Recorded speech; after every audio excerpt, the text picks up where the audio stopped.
My God, pumasok na siya. Ayan na siya. Nag-withdraw ko dito. Dito ko nag-withdraw. Ayan o. Totoo nga. Nakakapag-cash out ka. Tingnan mo. Yung history ko, kasi wala pa naman akong ano. Ayan. Ayun na. Legit siya guys. Dito o. Nakapag-ano na ako. Nakapag-payout na ako. Tinay ko lang nga. Sinubukan ko muna yung 0.28 kasi kung hindi totoo to. Ayan. Open yan.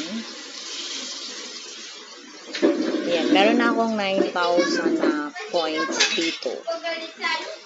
Tapos, kailangan kong makuha ang 50,000. Ang kagandahan dito sa watch video na to kasi yung wina-watch mo video at least nasa 30 seconds yung pinaka-maximum niya na kailangan mong i-watch yan.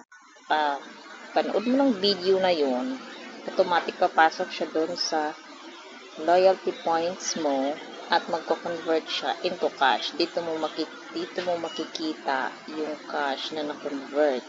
Tapos ito naman yung time kung kailan ang limit ng cash out. Every 3 hours nagko-convert siya.